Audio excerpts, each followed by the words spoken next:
Hello and welcome to the MMA Split special edition, a bit of a new channel episode thing that we're going to be doing on boxing. It's going to be called Boxing Briefs. And since we will be talking boxing rather than MMA, there is no better person to have on the podcast than the incredibly knowledgeable, always articulate and forever witty Laurie Rae.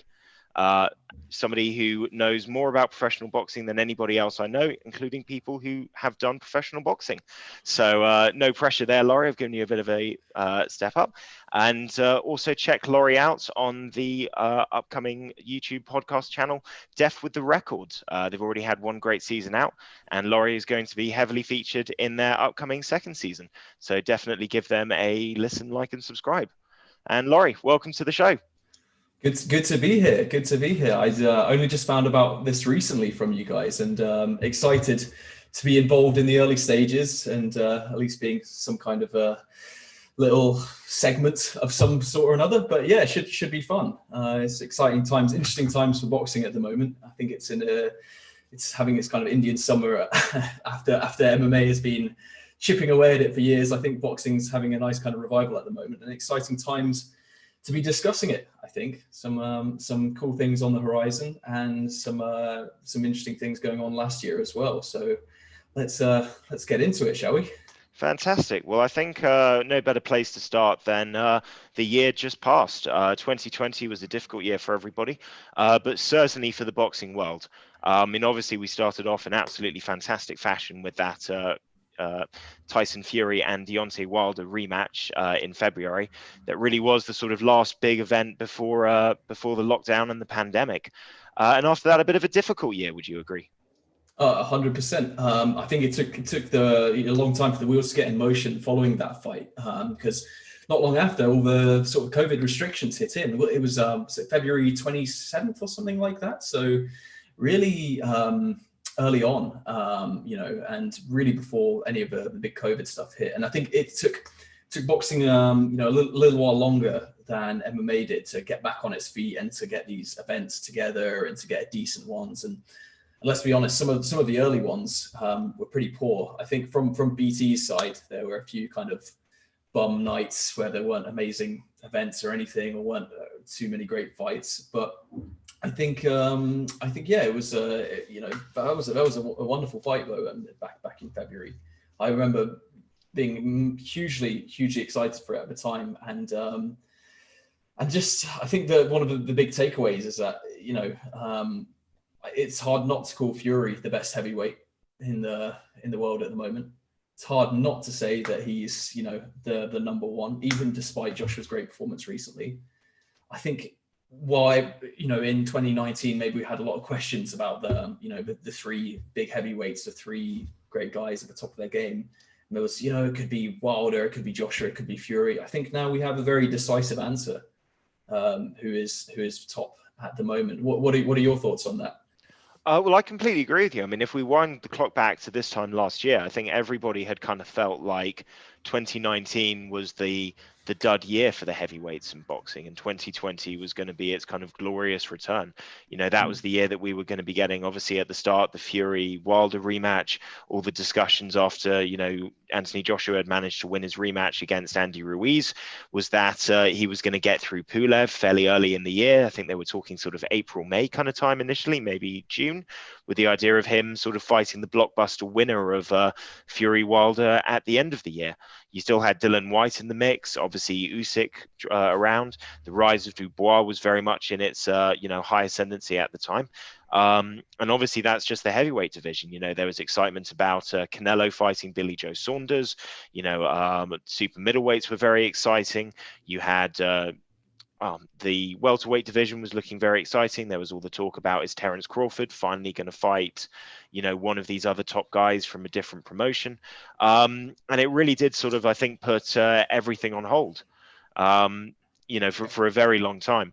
And I think if we look back at those, I'm correct in thinking, was it Top Rank that was the first to come back? I believe the very first card was a Top Rank one, yes. And they were poor cards, really poor cards.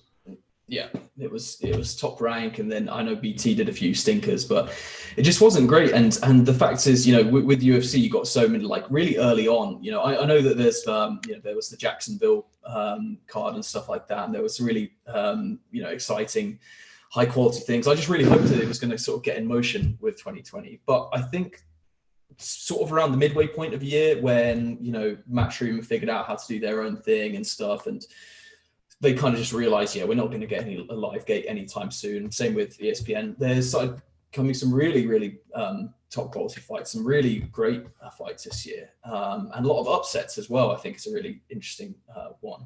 I know that you guys have previously, talked a little bit about the sort of the Lomachenko and fucking Lopez Teofimo Lopez fight. Yeah, Teofimo. That was obviously a huge upset, but I remember you guys didn't mention the Jessica McCaskill, Cecilia Brækhus as well, which was a huge upset as well.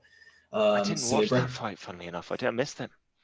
It was good. It was weirdly enough, I wouldn't usually stay up for a Cecilia Brækhus fight. I'm quite a fan of hers, but Jessica McCaskill I know was great as well. But I remember kind of being up and about, couldn't get to sleep, so I put it on and expecting, Cecilia Brækhus, who was, I think, the fourth or third person ever in boxing to be undisputed in the current era, at least, sort of in the wake of Lennox Lewis and all that sort of thing.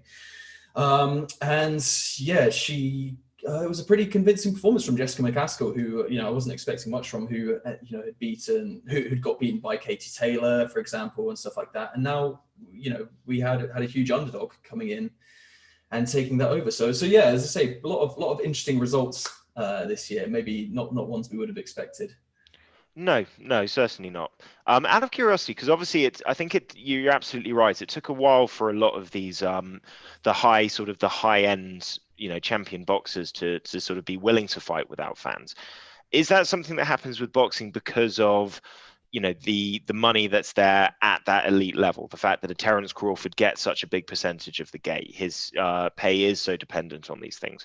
Obviously with the UFC, it has its blessings and its curses, but Dana White kind of forces through a lot of these things.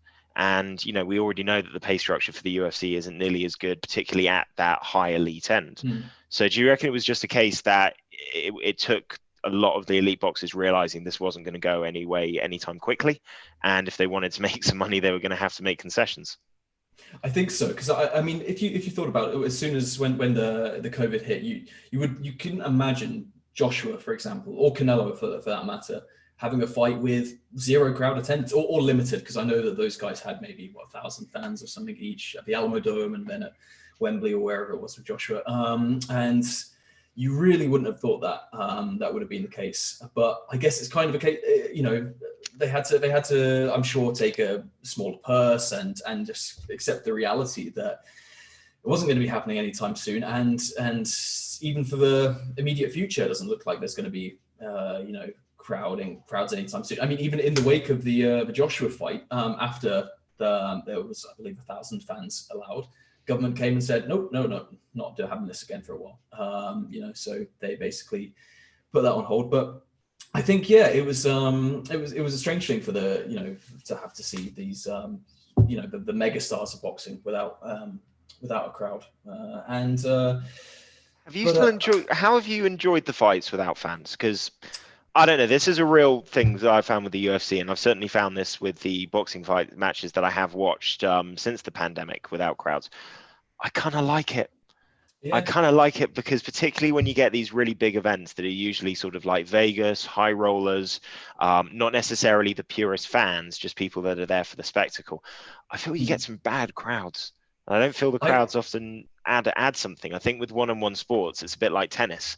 Nobody says anything during Wimbledon, but there's this kind of like tension in the air as a result. Yeah, it's interesting because I've really liked it in the MMA side of things. I think it's been really cool in that regard. Obviously, you get the really, the very loud sounds of the actual punches landing and the kicks landing and stuff like that, and it's really evident, and that you're still getting that with the boxing side of things. I think that it's I am a fan of it as well. I have to admit, because you're getting insights. For example, with the Usyk Chisora fight, there was you could hear Tony Bellew throughout the whole thing go, go on, knock him the fuck out, go on, Derek, kill him, mate, and all that sort of stuff, the whole time. And you heard Joshua shouting from the side, and after the fight, you had that quite funny moment with Usyk going, "Heavyweights are coming for you," and then Joshua shouting "Usyk" and stuff like that from the side. So you wouldn't have necessarily got that, But I think part of me does miss the whole spectacle of all the fans going along singing "Sweet Caroline" and stuff. And but it's weird because with the Canelo Callum Smith fight, it sounded like almost a full arena, even though there was a handful of fans there. So I don't know if they're playing with the the mics of the arena or something like that to boost it up a little bit. But in the last sort of big marquee boxing events, it's felt kind of more like that there is a crowd there after all. So I don't know. It feels kind of like there's going back to some form of normalcy there. But it has been interesting. I think the boat's still out yet. I'm not 100% decided which I prefer, because I think they've learned lessons. I think you look at even the UFC when they first went to Jacksonville and a few of the top ranked cards, they basically just had them in arenas that were empty. And there's something where you can there's a sort of deafening echo, a deafening silence when you only have maybe 20 people in a very large space. Whereas, if you look at the events that the UFC have done at Fight Island or on the Apex, they're in an indoor facility that's very well designed for sound. So I think the 15 people that you get inside are able to generate much more noise because they're not having to fill such a large space. And I think little things like that, I tell you what, it was this very strange card, but the Roy Jones, Mike Tyson card, I thought the guys did a really good job with the production of it all. I thought the way that they sort of lit it and made it look, I hated the live music, but I just thought it was it was interesting to see a new kind of guy taking a different approach to how you sort of brand and presents everything without fans. Yeah, it was peculiar having Snoop Dogg on the commentary, and it was fucking Adesanya was the play-by-play guy or something as well. No, he was a color commentator. Really good. He was really well, good. Yeah. He kind of added a sort of air of sort of normalcy to the kind of insanity that I felt Snoop Dogg brought. And I don't know who the commentator is, the cool the sort of play-by-play guy, the guy who sort of kept trying to quote Snoop Dogg songs as he was going along. I thought he was having a bit too much fun. Adesanya just kind of was that one guy just being like, okay, this is what's happening. He needs to do a bit of this, bit of this. Who would have thought that the meme master Izzy would have been the one bringing the normalcy in that situation? But a very peculiar guy bringing that kind of normalcy. But it was an entertaining event, to say the least. I was going to ask you this later in the show. What did you think of the fight? The main event and the co-main? I was, well, firstly, let's start off with the Jake Paul, Nate Robinson thing. I thought it was, I think Jake Paul is like literally like a demon spawn. I think he's just the worst person ever. Like, it's just a horrible bag of shit. But basically, he's not looking bad at all as a fighter. You can tell he's put the hours in. You can tell he's done the work, and you can tell that he actually wants it. You can tell that this is actually something that he wants to be great at. And maybe he's not naturally too gifted at it, but he's got the physique, he's got the work ethic. And I tell you what, he's got the mindset. He has, yeah. And the boxers who are coming up, a lot of these guys are still working full time, and then have to hit straight the gym after work. They don't have millions to spend on nutritionists, to spend on the top of the line training facilities and all the other bits and pieces and special supplements that you might require.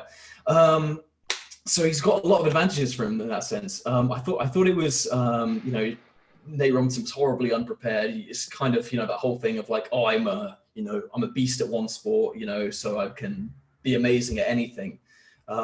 He boxed horribly. He was running in with his hands down, and it was just like throwing wild winging punches, while Paul clearly looked more technical, clearly looked more powerful, and just done his homework. And it was a vicious knockout.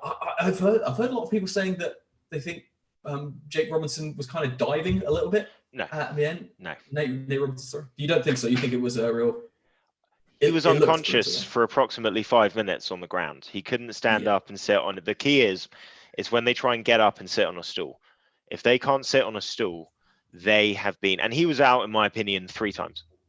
Yeah, because he really dropped him a couple of them. Yeah. I'll say this. I really dislike Jake Paul. I've grown to appreciate his brother more. Okay. I don't think his brother can fight. I don't think Logan Paul can fight. I think he's become a much better podcaster. I think his podcast is actually really good. I think he's grown up with his audience. Most people that meet him seem to say that he is a really nice guy. And they're people that's opinion I would have a credence to respect. His brother can fight, though, even if he is a shit. And whatever you say about Nate Robinson is not the kind of guy that you would want to get into a boxing ring with if you looked at him. I mean, he's an athlete, he's 5'11" and he won dunking competitions in a sport with people that are 7 foot. So and honestly, I think Nate Robinson's coach has probably told him for 2 months, you're an athlete. He's not going to be that good. Just bum rush him. You're from the hood. Yeah. Make him feel like it's in a fight. And there's a level of boxing where that will work against you until it doesn't. Yeah. And at the very least, he's gone out of that level. There's talk about him fighting Ben Askren in a boxing match. And I'll be honest, he would win that fight easily. You think so, yeah? He would win that fight easily. Ben Askren has some of the worst striking that I've ever seen in my entire life. He is 37 years old. His strength and his body conditioning is completely built around wrestling. It's not muscle groups that are well trained for what Jake Paul's doing.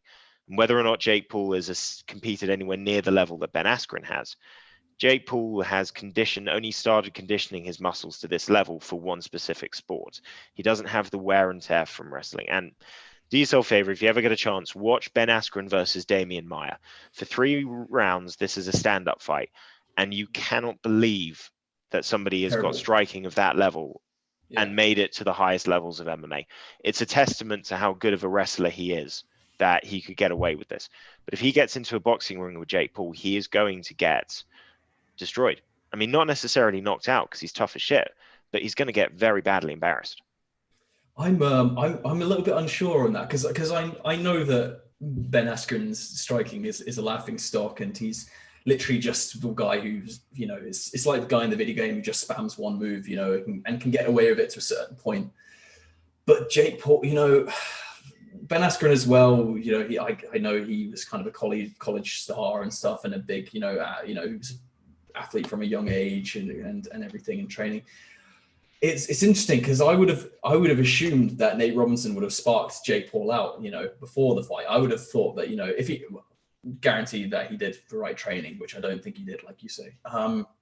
But I don't know. Since seeing that fight, maybe I'm leaning towards a bit more saying that Jake Paul could do it. I still think that the fact that the guy was in, I don't know what Ben Askren's sort of highest ranking in the UFC was, but I know obviously after he beat Lawler, he ended up getting at least in the top 6 or 7 or something. He was the Bellator and ONE FC world champion.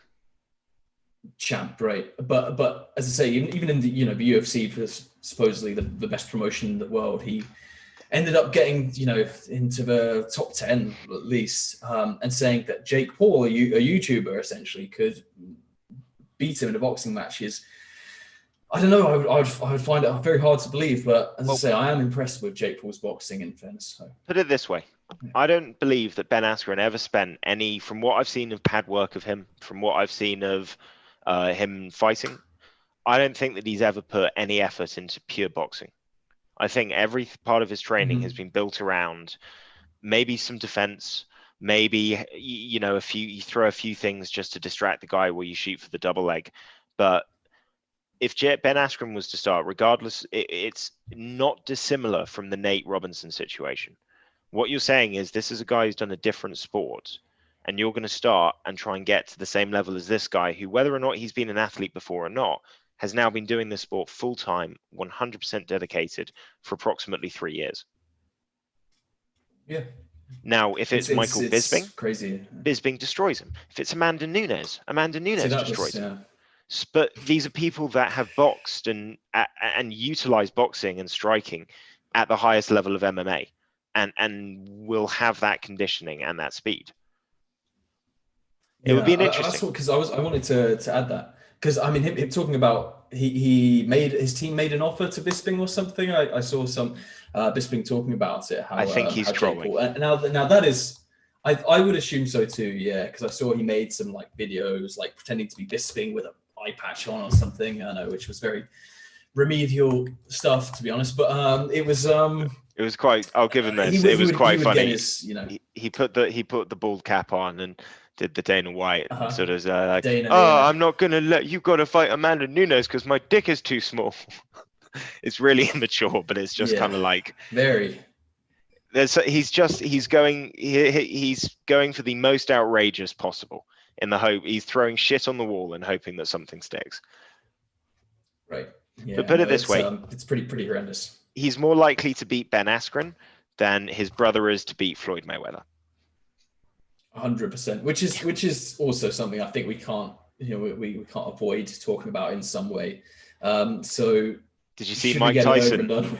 Did you see Mike Tyson on Impulsive talking about it? Yeah, I didn't know. I didn't. Okay, so they had Mike Tyson on the Impulsive podcast, and they asked him like, he's fighting Mayweather. What do you think?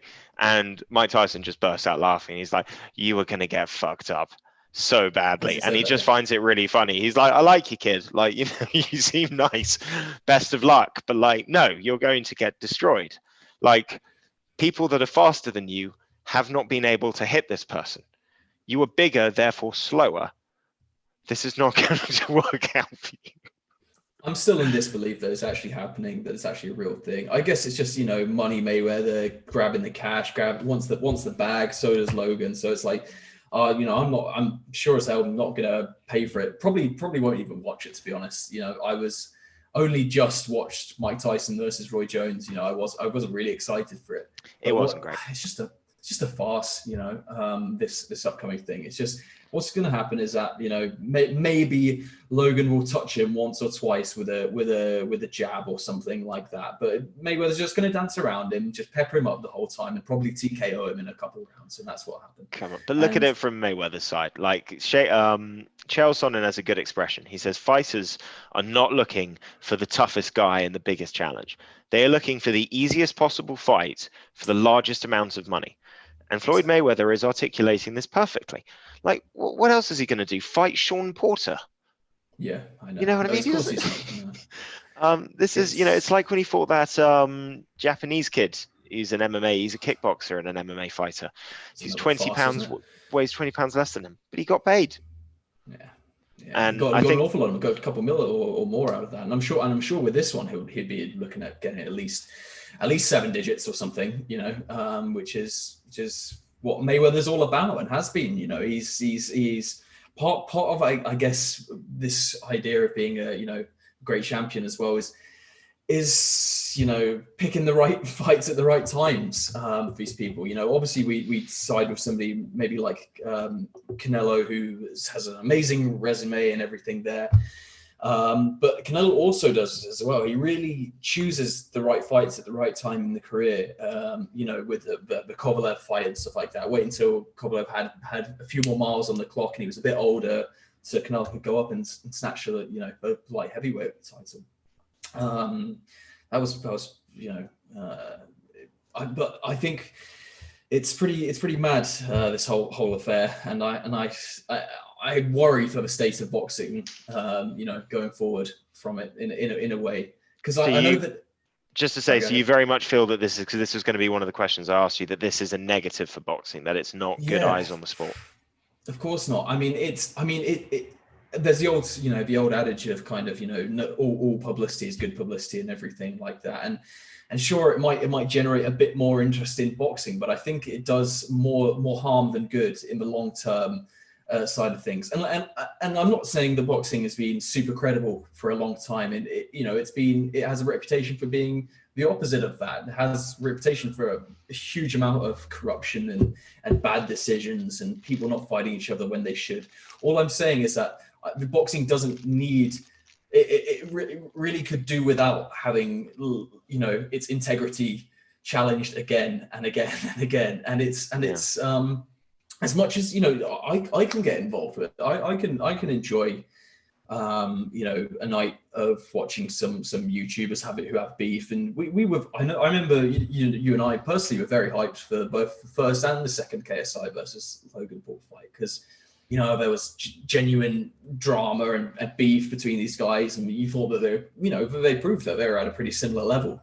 So there was some idea that it was going to be competitive, but these big you know, money grabbing events which aren't going to be competitive, which are just, it's, I don't know. I just feel bad for anybody who's actually paying money to go either to the event or to stream it or whatever. But Agreed. yeah, it's just not doing any favors, I think, for the reputation of the sport. Is it where are you standing on that? Similar sort of? So listen, I'm going to segue this into something else connected to Canelo that is sort of more in line with the state of boxing. I agree with you. Here's the thing. And part of the reason that, you know, sort of obviously you and I had been, you know, discussing boxing from when we first met, and we'd watched a few of the Joshua fights and the Canelo Triple G rematch. But obviously when I sort of decided for some very stupid reason that I wanted to box my friend Elliot and started training, and stick the whole thing up on video because I thought it'd be funny. You were the person you were actually my first boxing trainer. You helped train me and you showed me a lot of fights and taught me the ropes. Now, because I've put fights of mine that are really stupid and highly, you know, nonsensible up on YouTube, I feel like I've got to not be too critical of these guys, because I don't box at that level, man. You know what I mean? I box at a much lower level. Both Paul brothers would destroy me if I went into the ring. And I don't have anything against guys being able to make money, you know, whilst also giving it their best bet. I'll say this about the Paul brothers. Anis and Gibb, I felt, was a disgrace, because it was just obvious that the kid just kind of showed up and thought, let's do a couple of weeks and have a go. You can't say that they're not committed, and I respect that. I don't think that Logan Paul's got it in him, but I'm kind of, I don't know.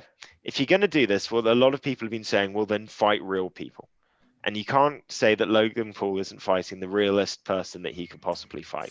And he's probably going to get his ass kicked. And as soon as that happens, it's going to end a big section of this stuff, unless Jake Paul can beat somebody for real and make a transition away from this gimmick. But what I don't want to see is KSI versus Jake Paul, KSI versus Logan Paul 3. I don't have an interest in that anymore. But I'm not going to blame somebody for being able to make some money from it. And in terms of eyes on the sport, I do agree that it's a gimmick. But I'll ask you this. Do you think it's worse for boxing than Canelo's situation in 2020 with DAZN, where he released a statement saying that the only fights that they said they were willing to pay him his contractual salary for included fighting 2 MMA fighters and 1 celebrity, or Triple G again? I feel that from an elite level, because, you know, say what you will, Floyd Mayweather's retired. He's not relevant in the boxing scene anymore. But when you've got one of the largest, the promoter of the #1 pound for pound boxer in the world on one of the biggest contracts on DAZN, and he can't even get a real fight to, you know, establish his legacy. And he's being told, we'll give you that, you know, we'll pay you 35 million if you're willing to fight Jorge Masvidal, but you're only going to get 17 million if you fight a Callum Smith or a Billy Joe Saunders. This is far more worrying for the state of boxing. And I think Canelo's, hopefully, in the decisions he's made in the last month, is starting to right and correct that ship a little bit. I hope so, because that contract is kind of indicative that maybe the damage is already done. In that regard, and let's be honest, this crossover stuff, it all stems, I think, from the original May-Mac fight. You know, the Mayweather versus McGregor. This kind of, you know, obviously there was a lot more credibility to that fight, and there was a lot of, you know, there was this big buzzing hype around Conor, especially into his boxing skills at the time. And you know, the fact that he was such a charismatic figure and has, you know, this huge social media presence and fandom, that was you know, a big part of it. But I feel maybe that's kind of where it all got started, these crossover events. And it's I think hopefully it's gonna be the end of it, like say maybe the signaling. But I'm to be honest with you, like the way boxing has been going over the last few years, or the last, you know, however many years, it's been kind of on the decline in that sense in terms of its integrity and credibility. So, but I am really glad that, that was a reason why Canelo decided to leave. He's true blue. I genuinely believe that Canelo wants to fight the best, and he wants to go and get tested against the best people. But I mean, he's got a lot of underhanded ways of going about things, like the Klitschko's did. In terms of the rehydration clauses in his contract and stuff, and all that sort of stuff, and tainted meat and all that. But yeah, I feel like hopefully after this is such a freak show event of a guy who could box as a heavyweight, probably boxing against Mayweather, who is at a welterweight essentially, at best. Like Roy Jones at this point though, I've for a long time have not liked Canelo, but he's almost Roy Jones at this point with fundamentals.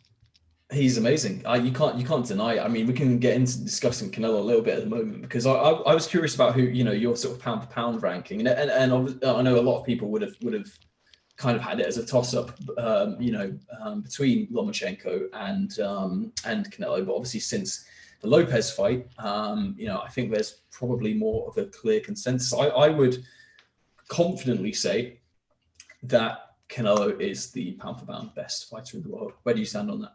I completely agree with you. I don't even like him, and I've got to put him as number one pound for pound.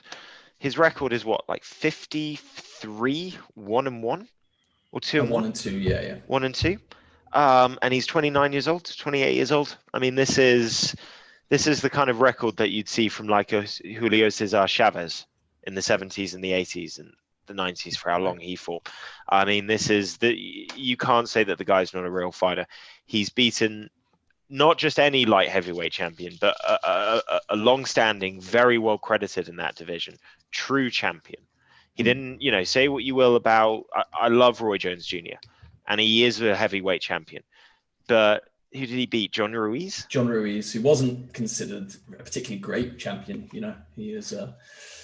It's nothing too special, but yeah, no, 100% with that point on Canelo. He's and let's be honest, it's not like he's only stepped up in the last few years. He fought Mayweather when he was 21, 22. So he's been facing elite competition for the last 8 years. 7-8 years in the sport. And I'll say this: I mean, Danny Jacobs, who I think is an outstanding fighter, and he beat him. I have a very high regard for Callum Smith, and I didn't think he was necessarily going to win that fight. I even made a joke on the podcast, I think on an earlier episode, saying, the thing with Callum Smith is that, if Canelo is semi-conscious in any way, shape or form by the end of the fight, then he's going to lose. But I didn't see him getting dismantled like that. No, it was a bit, to be honest with you, I was a little bit more, I don't know. I wasn't giving Smith a lot of credit going that, because I haven't seen a lot of Smith's fight. I'd seen the Groves fight, which was impressive, but let's be honest, Groves was kind of in the twilight of his career, and he was past it. And winning the Ali Trophy and the World Boxing Super Series is great and everything. It's a good achievement. But then he boxed John Ryder afterwards. And I don't know if you caught that fight, but in my mind, John Ryder won that fight. He beat Callum Smith maybe by 2 or 3 rounds, and I think it was a pretty disgraceful decision. I had to give it a unanimous decision, a big old UD to Callum Smith, and it just sort of smacked of corruption, to be honest. But anyway, I know that Callum Smith and the Smith brothers generally as a whole, because let's be honest, Canelo had fought Liam Smith as well before. I believe it was Liam anyway. So it's his second Smith brother that he was fighting, interestingly enough. But it was a little, I don't know. I didn't expect him to get beaten up quite like that. I'm glad that he sort of, hung in there as well as he could. But it's Canelo, man. About your point in terms of the light heavyweight stuff as well, when he went up to go and fight Kovalev. I would say I wouldn't think Canelo could beat Beterbiev though at light heavyweight. I think Artur Beterbiev is the fact that he's a young, strong, a big light heavyweight, as opposed to, a fading Kovalev, let's say. Kovalev was still boxed his ass off in that fight. Kovalev was beating Canelo on the cards until Canelo knocked him out. But it was an interesting one. But yeah, I just think I'm curious to see what's going on next for him, because there's a lot of talk of, there could have been the Saunders fight this year, but Saunders turned it down. Let's be honest, Saunders said no to it because he didn't want to get mugged off. He wanted to make his money. He wanted to, which I'm quite conflicted on. I don't know how you feel about that. But wrong guy in the wrong situation to be making those kind of moves. I agree. Take your shot, give it your best effort, make your money when you're champ. Exactly. I mean, and his profile goes up regardless. If he goes and shows his skills against Canelo and they have a close fight and he's on the end of a bad decision or something like that, his profile's gone up. Billy Joe can't keep fighting these total cans. He can't keep fighting Uber drivers. And he's got the wrong style for it as well. He's not blitz you in 4 rounds and look spectacular. He's I'll beat whatever's in front of me my way. And it's only impressive if the guy in front of me is impressive. Exactly. It was, he reminds me of Fury in that sense, in terms, and I know that a lot of athletes have this, but they show up when it's time to show up, right? But the last 3 opponents Saunders has faced have all been basically nobodies, have all been really low tier guys. So the Canelo fight would be awesome. I'm a lot less confident in Saunders than I would have been, because I used to be perhaps one of those people who would have said that I think Saunders can beat him. I still think he can beat him. I just am so unimpressed by Saunders in recent outings that I'm not that confident in him anymore. I would have bet a lot of money previously that maybe, but obviously it depends where the fight is as well. But with Canelo and his judges and Adelaide Bird and all that sort of shit. But yeah, it's a weird one for me with Canelo, because I would really like to see him fighting Demetrius Andrade, to be honest. That would be a good fight. That would be a good fight. And Andre needs to fight people as well. It's like Saunders can't keep fighting cans. Very true. Very true. Moving on, as we kind of want to get past talking about last year, obviously we've mentioned, Top Rank coming back early and not doing a great job. I just want to give a bit of a shout out to Eddie Hearn, because I thought of all of the boxing promoters, he had the most elegant sort of presentation for no fans. I thought the Hearn Manor was Matchroom Square Gardens. Matchroom Square Gardens, I thought was very enjoyable, and some good fights. A couple of very disappointing ones I watched. Obviously, Dylan White, who you and I are both big fans of, have a bit of a slip up against Povetkin. Sparked out brutally. Yeah, he's suspect to the uppercut, isn't he, Dylan? Both of his bad knockouts in his career, both been from gnarly uppercuts. But that's what happens with, even though Povetkin's 40, 41 years old, you can't switch off against these guys. You cannot, even for a second. And he did, and he paid the price. Yeah. And obviously, although we had to wait a while, Anthony Joshua did end up fighting at the end of the year. And you obviously, it was a good performance. I didn't feel that Pulev offered much. I felt that he's clearly, from the suspension and the waiting for this fight with the pandemic, I felt his last fight was probably the last essence of what he once was. And that was about 2 years ago. Agreed. Yeah, it wasn't a particularly impressive outing from him. Pulev's a guy with a really strong, amazing amateur pedigree. He'd obviously, challenged for the title before against Klitschko and got handily beaten in a similar style to Joshua beat him. Klitschko put him down a couple of times early and basically stopped him, I think, from 6 or 7 or something. Similar kind of result there. So. Yeah, I was thinking that potentially, because I remember you and I talking about this in the past, in terms of, Joshua's still got to face Pulev, and Pulev is, not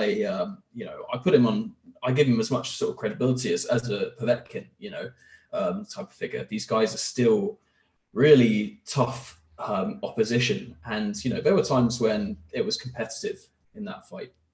But, I don't think that, a guy who's pushing 40 can really stand against this, Adonis type figure who's in, so I do agree with you. I felt Pulev's one of these guys that you had hanging around after the Klitschko era, where they're all tough. They only had about one loss in their career. It was all to Klitschko, and they were all quite smart about staying at the top of a certain belt's ranking system so that they would be mandatories for the next guy.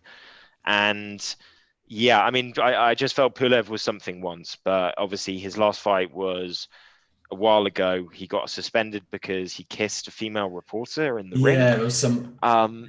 So he's been sitting on the sidelines for a while, and I think when you don't have a fight, that 37 to 39, it's such a mountain to come back, to keep that sharpness and to keep that fitness and and speed, and he just didn't have it. Obviously, Fury versus AJ is the fight they have to put on. 100%. Is there any reason that you can see why that doesn't happen? Well, I would. The only possible way of it not happening is that Usyk decide he doesn't take the step aside for you. He goes and becomes the mandatory challenger for Joshua for the WBO? WBO. Yeah. So that would be interesting, and the Usyk situation's an interesting one, I think, because I mean, getting paid a couple mil or however much it would be to do nothing is like everyone's dream, right? But I think Usyk is one of these people who's very concerned about legacy. He's probably aware that, time's not on his side at the moment because he's getting on, he's still, I believe, in his early 30s, but he's got a couple years, to be in the spotlight. It's kind of in a similar way that Joe Joyce does as well. He's had this very illustrious amateur career, where Usyk has, amazing amateur pedigree and Olympic gold medalist and everything like that. But he's moving up to, the toughest division in the sport, with some huge talented guys in there as well, and he's got to get a move on basically. So Chisora troubled him more than you would expect to see. Right. And not necessarily in a technical way, but I just felt that until Chisora gassed, and I did feel like he gassed pretty earlier than he usually does. I've got to say I wasn't impressed on that side, but Usyk was wobbled from every punch. Yes, he wasn't. He didn't seem to react well to the power of Chisora, and Chisora is despite having 10 losses or whatever, he's a good fighter.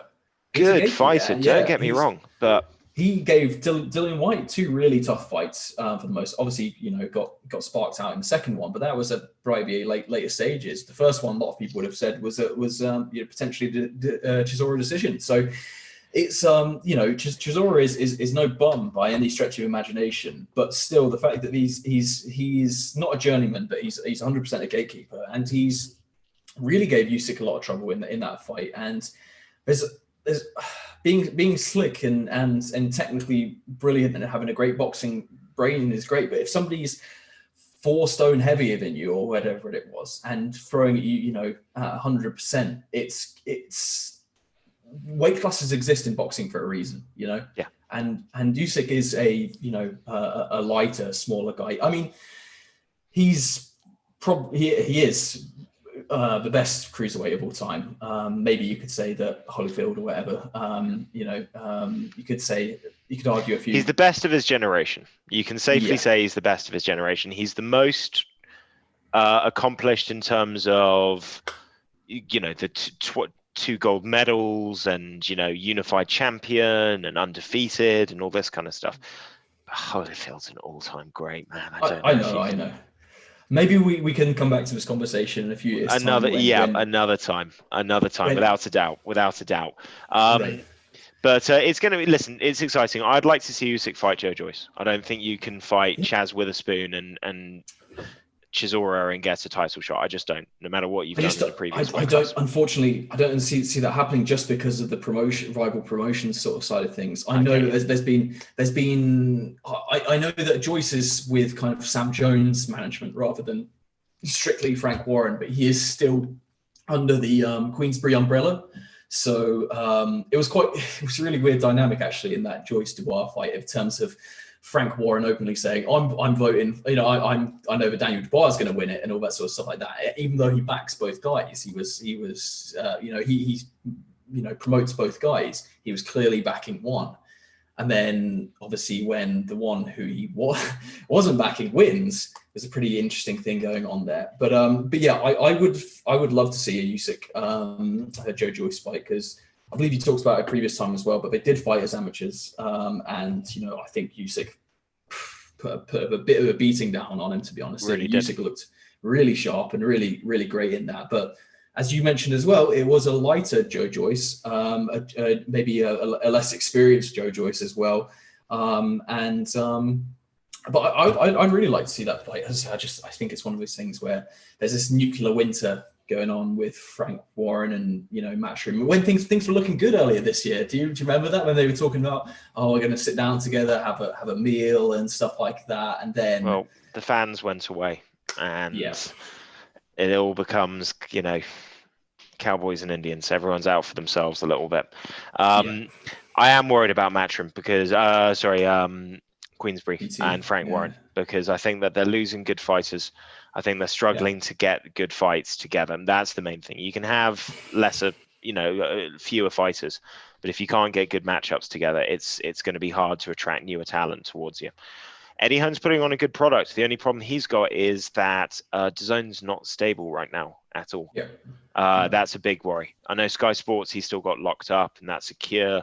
But there was a point where even, there was talk that maybe DAZN were going to try and hijack that in the UK for boxing. And you see where DAZN are now.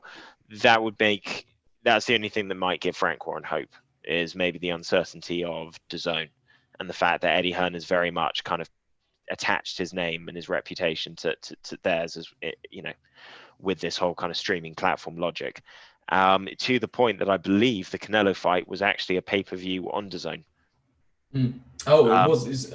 Okay. Yeah, so already the winds are shifting on that one, and I think once you're introducing a pay-per-view model on a subscription service, it's going to be really difficult to. Really is something, because the whole thing about when the pay-per-view model is dead. We're gonna just keep it on. We're going to be the Netflix of boxing and fighting and all this and sports in general, I guess. But if they're doing pay-per-view events, and that's not, it doesn't bode well for the future. It doesn't. Like the UFC does this. You need in America to have the ESPN subscription, and then you also pay for the pay-per-views as well. The differential is that the UFC is a singular promotion that dominates and is accredited as the world champion standard. Boxing doesn't have that. So if you're one place that's asking people to pay whatever it is for the subscription, then the pay-per-view, and you've got other models that are saying, no, here's actually a bunch of free fights, and then we're just going to ask you for the pay-per-view, and that's it. People are going to go for that model. And most boxing fans certainly listen. I can't say that I'm a hardcore boxing fan, because I don't. With the UFC and MMA, I will watch every single card that's on and every single fight. And with boxing, I have the guys that I like to fight. I don't tend to watch the undercard as much, but I do kind of feel a lot of that is because boxing doesn't do a great job of presenting those things as well. But it's the same for a lot of other fans. And if you're not able to get people in, if you're not able to understand that most of your viewers are going to be casual people for the big name fighters, you're going to struggle. Yeah, 100%. Just when we were going back for a second to the BT and the Queensbury stuff, it was pretty disheartening as well to see. I don't know if you saw it, but the Anthony Yarde fight against Lyndon Arthur. I didn't see this. No, it's interesting because obviously Yarde was one of these. He almost feels like a matchroom prospect. So the fact that he's so hyped up and he's really a big. The fact he went and challenged Kovalev and he nearly took him out and then got stopped by a jab, mind. Well, he was the first of these kind of young British undefeated cruiserweights that are all starting to emerge. And he was the guy that was it 10-0 or 11-0 when he fought Kovalev? Something like that, yeah. And he just wasn't ready. He just wasn't ready. And it's a difficult one when you get a title shot and you're not ready. The next fight afterwards can be difficult. And I think we hyped these other guys up. I mean, who's the other one? Lawrence Okoli, Joshua Boatsi as well. Yeah. So there's a few of these guys on the conveyor belt at the moment, moving up, and they're all sort of getting their turn to get the hype. But yeah, I think 12-0 is not. I don't think anybody's ready for a title shot at 12-0.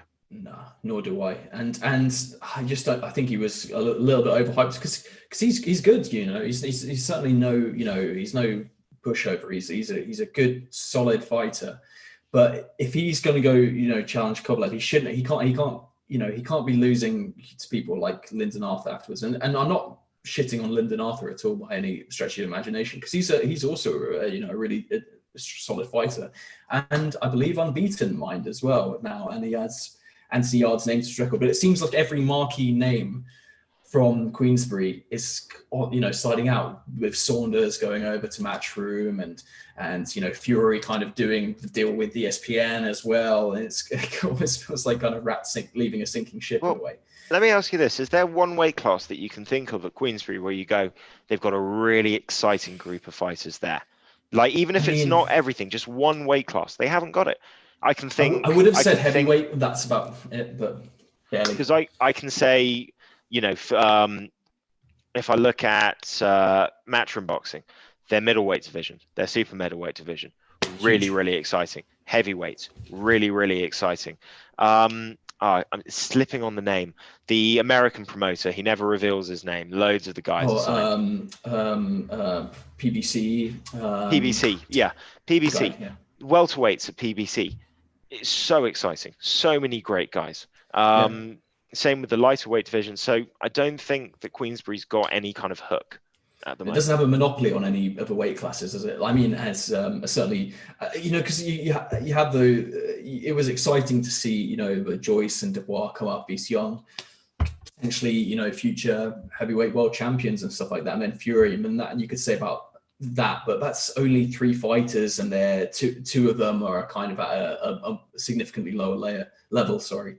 But yeah, it's not looking good for Queensberry going forward. And it's Al Heyman, by the way. Al Heyman, that's the guy. Yeah. That's the guy. The man the puppet master. The puppet master. Lives in the shadows. He may or may not be a real person.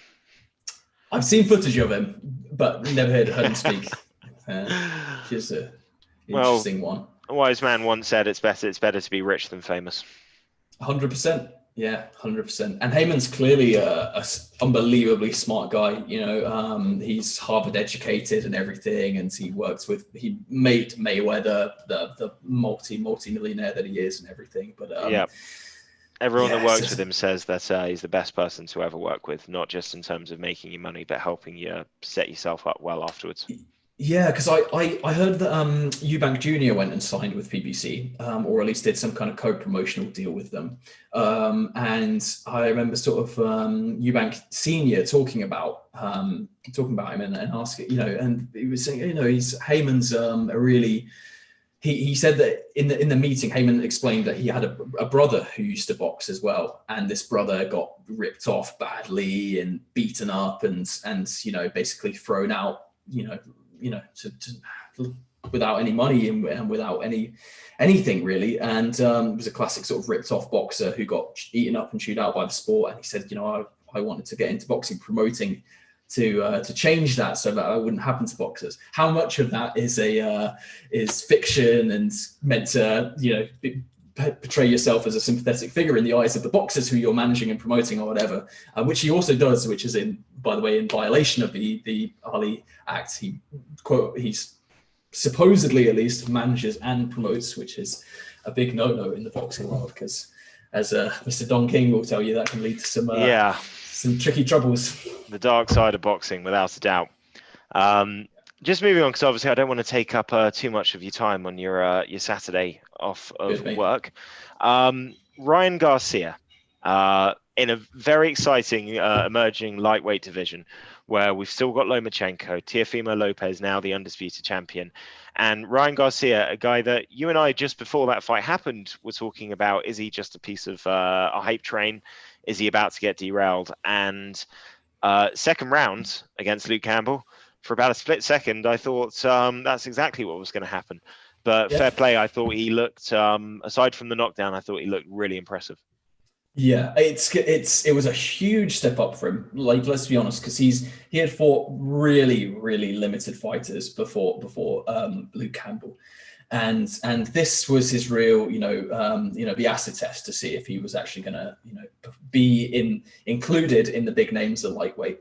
And it was a really great performance from him, and if anything, I think more highly of him now than I would have done if he had just steamrolled Campbell, for example, because he showed that he has durability, he has heart, he got rocked and he didn't panic. You know, you see these guys, you know, the younger guys getting hurt sometimes, and then they'll bail out and they'll quit, and there's nothing wrong with that.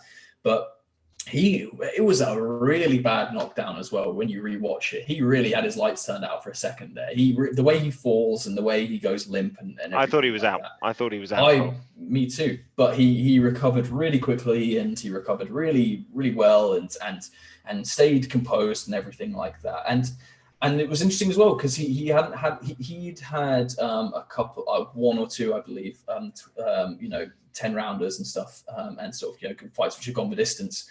But really, you know, he went into kind of deep waters a little bit with Luke Campbell. You know, they went and, you know, into the later rounds, and to stop him with a body shot in a later round is really impressive. The power is clearly there with Ryan Garcia. I'm really just interested to see how this lightweight situation folds out, because before this I was thinking, you know, it could almost end up being a situation like we had in the 70s and 80s with sort of the four horsemen in the middleweight side of things. You know, that you've got the fact that you've got Devin Haney, who's the WBC quote unquote champ, you know, not the franchise champ, but the champ. You've got Lopez, who is he undisputed? Is he not undisputed? Because, you know, when he beat Lomachenko, he had, you know, Lomachenko had all the belts. One of those was the franchise belt, this stinky WBC. So there's a big debate at the moment, as in, like, is Lopez actually undisputed? Because Devin Haney didn't actually win his belt in a fight. What happened is that he was number one contender to the WBC lightweight belt. And then once Lomachenko accepted the franchise champion belt, he had to give up the WBC championship belt and become the quote-unquote franchise champion. So now Lopez is the franchise champion, but Devin Haney is the WBC champ. So is he undisputed? Is he not? We're still trying to figure that out. But yeah, besides those two, you've got obviously Gervonta Davis, who's looked unbelievable against Leo Santa Cruz. I know he's sometimes been a 130 fighter in the past, so a super featherweight sort of fighter. But he's boxed at lightweight frequently. You know, he's gone up and down quite a lot. So he's a real nasty piece of work. And he's in his personal life as well. He's you know, there's a video of him, you know, choking out his girlfriend and stuff like that. He's clearly at a basketball game, he picks her up and takes her by a throat out of the game. So he's clearly a bit of a reprobate in some way, not a gentleman, clearly, but is an unbelievably sick boxer, without a shadow of a doubt. And of course, you know, Ryan Garcia as well has now inserted himself in that because I think this was his real test to see if he belongs in that. Obviously, as well, I'm not even mentioning Lomachenko, who is still an active lightweight fighter. I think he should fight at a lower weight, but yeah. I was going to say I thought he looked very small against Luke Campbell. I thought he looked really small against Teofimo Lopez. Yeah. I don't think it's fair. You shouldn't have to be an 8-weight, 7-weight, 6-weight, whatever world champion in order to be considered an all-time great. No, 100%. You really don't. But it's interesting when we look at these guys, and we were talking about legacy fighters, you know, with guys that have these extensive amateur records. And I really think that, like a Joe Joyce and Usyk, a Lomachenko, I think it's all about the legacy, because I don't believe that you fight 400 times as an amateur unless it means so much to you that record is as perfect as it can be. That, you know, Dylan White, his attitude towards boxing, he had a very limited amateur record. And even Joshua, although, you know, they both, you know, had an undefeated stretch in their career, I think there's less fear about it because they've learned on the go. They weren't necessarily expecting to win every single fight. You know, the number of, you know, what the number is next to the win column isn't quite as important to what they think the legacy is. But I think for a Lomachenko, it must be so, like, that first loss he had must have been so frustrating. A bullshit loss as well. It's, bullshit loss. Yeah. And it's like, I don't know. You know, one of my all-time favorites boxers going back in the day was Bernard Hopkins. And I kind of like the fact that he just went, no, you know what I'm going to do? I'm just going to defend my belt about 26 times, and then go off and try some other stuff later on when everyone's already established that I'm a legend. Same you could argue with Joe Calzaghe to a certain point. You know, there's something about defending the belt. Chris Eubanks. It's the English guys. The English guys, they love to defend a belt. Yeah, I agree, but I think it is important to the legacy, you know, because you could, you know, the thing is about Fury is looking at him now, you know, obviously he's defended the lineal belt. Fury hasn't had a single title defense. You know, that will be his negative. You'll have the champion like Klitschko, who you could argue who did he fight, but he was dominant, boring, yes, but defended the belt a bunch of times. Yeah. And you've got same with Wilder, you could argue, but Fury will be that guy who's came in, didn't do it for as long, but just proved that he was better than everybody. And when it comes to what you call the greatest, I think it's a hard argument to make. You look at Muhammad Ali, fought the best, beat a lot of the best, still holds records that only recently got broken for consecutive title or matched for consecutive title defenses in the heavyweight division. Mm-hmm. So you could say with him did it all. Same with, you know, Sugar Ray Leonard. Same with a lot of those guys. Roberto Duran's still an all-time great, but he didn't have a great belt defense. Certainly, well, I know he did it, you know, lightweight, but not at welterweight. But he's the man who beat Sugar Ray Leonard. Of course, that doesn't get taken away. Man with about 500 fights or whatever on his pro record. It's huge. It's hard.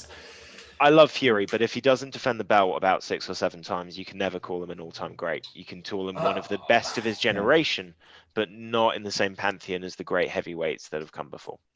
I'm inclined to agree. I think really interesting talking about, you know, going back to the Lomachenko thing for a second. I really think that he, talking about this conversation of all-time great as well. I really think that Lomachenko is the greatest amateur of all time in his record. You can't, in some just purely statistic wise. First of all, 400 fights, right? All of them wins apart from one, and the one guy who he lost to, he ended up beating twice afterwards. Okay, so that's an avenged loss, right? Twice fold, right? So as well, on top of that, it's the fact that he had 2 gold medals in the Olympics as well. It's kind of like, dude, do you even care? You know, he became undisputed champ, quote unquote, as a professional. I don't think he has anything left to prove really as a boxer, as a fighter. He could still hang around in the lightweight division, and he could beat any of those 4 guys who I mentioned, those young guys on the right night. Well, apparently his shoulder was a bit buggered for that Teofimo Lopez fight. That's what I heard as well. Yeah. I don't care. You are what you are on the day. You fight what you fight on the day. Injury, all the rest doesn't matter. But it makes the narrative for rematches interesting. There won't be a rematch though, at least immediately. Not directly, no. But I'm talking down the line, and I don't think there should. I think it's good. Let Teofimo Lopez give some of these other guys a chance. Let him build his career legacy up. If Lomachenko's still the best, he'll get back up there with a fight or 2. I would love to see, because I think that the fight which will probably be made next out of those 4 will probably be Garcia versus Haney for the WBC, just because I know that there's like let's not forget as well, all these guys are in their early 20s. It's insane. These 4 top, you know, up and coming, you know, lightweight stars, and if some cases already undisputed champions. Teofimo Lopez is 24 fucking years old. You know, Ryan Garcia is what, like 22, 23. Tank Davis is 26 or whatever. It's insane. It's a young man's division, weight class in general, to be fair. Yeah, and I feel that might be part of what was Lomachenko's problem as well. You know, it's not like he's, you know, 30 and, you know, has had a small, you know, hasn't been into boxing for that while. He's got a lot of fucking miles on the clock by now. So yeah, it's a really interesting situation. I think it'll be Devin Haney versus Garcia, but because they're both DAZN fighters as well, there's the Golden Boy thing as well. While Tank Davis is a PBC fighter, and Lopez is a top rank fighter. So it's interesting to see, you know, how they can get around to fighting. I know that PBC and top rank have worked together, you know, can work together. So hopefully there will be. Maybe that could be the fight of Tank Davis versus, you know, because Tank's, he's got one of the regular titles, WBA regular, but he's not, you know, quote unquote belt holder at the moment. So we'll see. But yeah, really exciting times for lightweight. So I'm just curious as to see what's going to happen next there. Very much so. I won't keep you too much longer, but a few final questions before we go. Can you name your 5 most anticipated fights that you're hoping will get made or are already looking forward to in 2021? Okay, all right. So obviously, I think 2 of them would probably be Joshua Fury 1 and 2, because regardless of the outcome, there will be a rematch clause. There will be, much as there was with the first Wilder fight, there will be a 1 and 2. They will milk the cow dry. Maybe they won't happen in the same year, just because of the fact that there will be, they will try as hard as possible to get a crowd for that event. I'm sure. So maybe if a Joshua Fury happens, it'll happen in, the summertime or something like that. They maybe once again at the end of the year. So I'll keep my fingers crossed for that one. A second one I really like to see. I'd really like to see Inoue fight again, because he looked really great in his last performance. I still think one of maybe even my favorite fight of all time was Inoue versus Nonito Donaire. That was insane. I remember waking up. It was in 2019. I remember waking up kind of one morning and just having a bit of an average day, and then checking around on YouTube and stuff. And live, now Inoue versus Nonito Donaire, and I was like, what, live? And it was in Japan, of course. So it was in the middle of the day, and just watched it. What an awesome fight! I would have loved. I mean, Inoue won quite clearly, but there was so much of this back and forth, the old guard versus the new. It was a incredible fight. So I'd love to see Inoue fight again. A lot of people have him, top 3, top 2, pound for pound. I think the Ring has him as above Bud Crawford, for example, which leads me to the segue here that I would love to see. Obviously, the fight everybody wants to see at welterweight, and which is Terence Crawford versus Errol Spence. I would absolutely love to see that, and I don't think it's too likely. There's been a lot of back and forth, but I think we need to start seeing Crawford fighting people who aren't of the likes of Amir Khan, of the likes of Kell Brook, and guys who are kind of good, decent, challenge for a couple of titles here and there, but past their prime or are suspect in some regard, because it wasn't great watching Kell Brook fight him at all. It was pretty embarrassing, if anything. It was not. And it was quite funny when Bo Arum fight's over, they're doing the post-fight press conference, and before Bud Crawford's even spoken, Bob Arum grabs the mic and he's like, "This is the best pound-for-pound fighter in the world. Errol Spence is the next fight. It has to happen." He says this for 5 minutes. They put the microphone to Bud Crawford and they go, "Bud Crawford, who would you like to fight next?" And he goes, "Manny Pacquiao." Yeah. so yeah, I would like to see that, because Manny's still fresh. I don't think he stands a hope in hell against Terence Crawford or any other obviously maybe he could have a good Errol fight Spence with Sean Porter or something, but classed Sean Porter. Exactly. Yeah. It was a close in moments, that fight. It was a good fight, but I agree with the overall sentiment that he was certainly looked like a better caliber fighter overall. So I'm unsure in terms of if that fight can or will be made, but it's the fight everybody needs to see. Crawford fighting. It's two guys who are the best of it. I was really worried after Spence had his car crash. I think this wouldn't happen. It was that classic, left it too long and nothing's happening. So I might just ironically say, for my 5th choice, that the fight which I want to see for 2021 is Amir Khan and Kell Brook fight. It's been in the pipeline for about 10 years now, and it's just nobody cares about it anymore. It 3 or 4 years ago would have been awesome to see. It could have had a big, and it probably could still headline a pay-per-view, in the UK. Maybe not a Wembley or whatever, but I think those guys are both at a pretty equal place in their career. They're both have been battered around a fair bit. It would be great to see though, because they're of pretty equal skill level. I'm just trying to think, maybe I don't know. Is there any others which leap out to you, or any others fights which you'd particularly like to see next year? That's a good question. I'd still like to see Canelo versus Billy Joe Saunders. Yeah, I would, 100%. 100%. Hello, Looking Andre forward to too. White versus Povetkin too. Yeah, That's yeah, going to be a good agreed. fight. I do want to see Usyk versus Joyce, Yeah, and yeah, I would agreed. also like to see Kaunaki. This is a random one. Kaunaki versus Ruiz? Dubois. Dubois. Okay. Yeah, interesting. Maybe too Interesting. much of a step up. Maybe Ruiz would be a better shout on that one. Let me. I think. Yeah. Sorry, go ahead. Ben. No, go ahead. Sorry, say your point. I So was I was just going about to to say, change. I think a Ruiz Karnowski fight would be really great because they're both PBC fighters. They're both chubby baby face guys who are Come throwing on, big shots. Come on, Ruiz. Don't let that last fight disaster be your legacy. You Yeah. put some good rounds in the ring. We'll finish with this. Who wins? Joshua versus Fury 1. See, I know it's going to be a two-parter. Who wins part 1? I am honestly going to say, I know this might. I know you're firmly in the Fury camp, and as am I in terms of his standing. I think that Joshua might knock him out in the first one. I reckon that he might either knock him out or TKO him. He might stop him just because we know both of these guys don't have perfect chins, right? We know both of them have suspect chins one way or another. Fury's been put down multiple times in his career. Joshua's been put down multiple times in his career.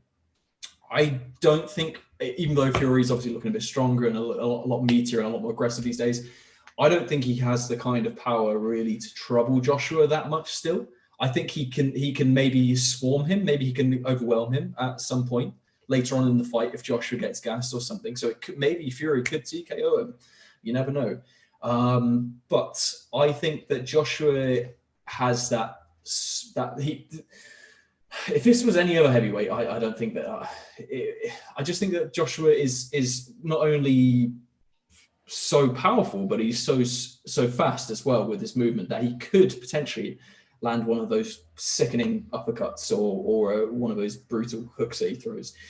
So I would say, given two fights, I would say maybe Fury, Joshua knocks out Fury in the first or TKOs him in the first. And in the second one, Fury gets a unanimous points decision because I think Fury's just technically on another level, technically just his brilliance is there, his movement's there, and that's exactly what Joshua can be a bit stationary. He can sometimes be a bit of kind of a robotic. And I think that it might end up being a similar situation to either the first fight or the second fight could end up being a similar situation to a Fury Klitschko sort of thing in terms of, Fury kept saying in the run up to the Klitschko fight, how do you confuse a robot? How do you beat a robot? You have to do unorthodox things. You have to keep him on his toes. You have to do things which a robot couldn't predict. So I think that could work really well in Fury's favor. I'm going to say, yeah, Fury could get a unanimous decision win on the second. What do you think? I'm in two minds. I'm going to lean Fury. My reason is that I think that AJ's been boxing for 13 years. I don't think that's long enough to beat somebody like Fury. I think he's very athletically impressive. I think that's got him very far. He's worked hard, and he has followed the book of. I'll put it this way. I said this to my dad. If you were to get a bunch of boxing experts together and put them in a room and ask them to create what in their mind would be the perfect heavyweight boxer, you would create Anthony Joshua. You'd think 6'6", long reach, but not too gangly, not too slow, perfectly balanced. Any taller and it might be a little bit wobbly. Everything's perfect, right? Not an inch of body fat on the guy. He does everything exactly what we want him to do. Follows the jab, looks to be aggressive when he can. He's the book, and Fury knows the book. Fury knows what Joshua is going to be wanting to establish in terms of using the jab to set other things up, using that to establish range. And I think Fury will be able to kind of mock that a little bit. I also think that Joshua's never had to fight somebody who's got longer arms than him. True. Yeah, he's never fought anyone particularly taller than him, has he, either? So, and I don't think he takes a punch. I think he hits harder, but I don't think he takes a punch as well. True. Yeah, that's I think it's going to be a tough fight. I think it's a fight where it's a little bit like Wilder 1. You think Fury's got to be perfect for 12 rounds, and Joshua just has to get it right for about a minute. But it's very hard to get it right against somebody like Fury for a minute, and he can dishearten you. Once you start realizing that what you're wanting to do isn't working, and you're having to then adjust and change and try and guess what he's trying to do, and then all of a sudden, just when you've got a read, he switched to southpaw. It's very, very difficult and he's not following the rules. He's very good at tempting you into thinking the obvious shot is there, and then he's out the way because he's baiting you into making the decision that you think is best. Yeah, really interesting. You have to be really smart to fight somebody like Fury, but it's equally possible that Joshua has just the right balance of speed and power.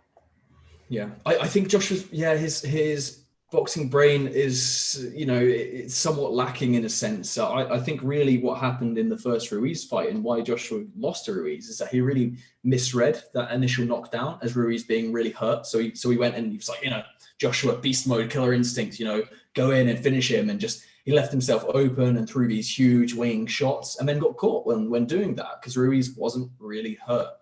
So it was a flash knockdown, and that led to everything unraveling for Joshua. So not having maybe the same boxing IQ as Fury does could be his undoing. I think the interesting thing is these guys are so, I can't really think of anyone who's going to hold a candle to him. I really have always thought that if Joshua fights Wilder, no matter what people say, I think Joshua wrecks Wilder. I think Joshua absolutely puts a beat down on Wilder, which I know is maybe controversial, but maybe it's just my Joshua stan coming out within. But I think that wouldn't be a particularly competitive fight. I would love to see it, mind, because it could be, but I don't think it would be a particularly competitive fight. I know what you're saying. I don't think the other thing is as well is I feel like the blueprint's now there. Yeah. That's 100%. The thing. And it's like, and fair play to Dylan White. He said this for years. He found it really frustrating watching Fury beat him. He's like, for 2 years, I've been saying I was going to pressure him. I was going to put him on the back foot. My style was going to work, and it kind of got proven right. And you're just not the guy who gets to do it. 100%. So I think, and to be honest, I think it's Wilder will still beat some tough guys, but people have seen what you need to do, and I don't think he's going to magically learn at the age of 35 in a year how to box on the back foot. And the fact that he released all the videos afterwards and has now gone even harder on it means he hasn't learned anything. He's ditched the people the one person who actually cares about him.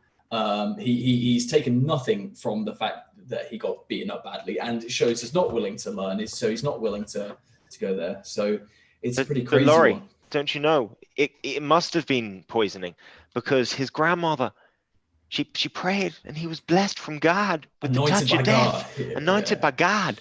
To this day. To this day. I like Wilder, but he needs to shut up about that. Of course, yeah. Who do you think's next for who do you think he should fight next? Because to stay in the game, Ruiz, both PBC fighters. Ruiz would be good. I don't think that Dylan White should fight Povetkin, even though I'm looking forward to it. Immediate rematches rarely work out well. I would have liked to have seen Dylan White versus Wilder. I think it would have been easier to sell with them both coming off a loss. Both hate each other as well. Both hate each other. Yeah. Use the redemption story. You set that one up for a title shot, and it's a fight that does much better things for Dylan White than rematch. Povetkin, it can happen, and I'll give you a good example from the UFC. The heavyweight champion in the UFC is Stipe Miocic. The only loss on his career that he hasn't avenged is Stefan Struve, and Stefan Struve is a 7 foot tall guy. Isn't he? Sorry, Struve's a bit of a bum these days, isn't he? Early in his career. It was when he was a bit better as well. Stipe's coming up, thought he was invincible, made mistakes, came up against that guy that's more experienced. He's that type of guy that he's long, he's strong. If you don't get things right, if you're not watching your P's and Q's, if you're not prepared for him, you can get into trouble.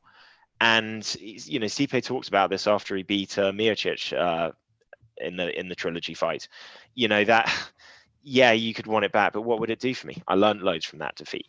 Okay, I lost to Stefan Struve. Yeah, good fighter, but I went on and did much better things in my career. Yeah, it's now. And Povetkin could still be dangerous. Maybe Povetkin's just the wrong style matchup for Dylan White.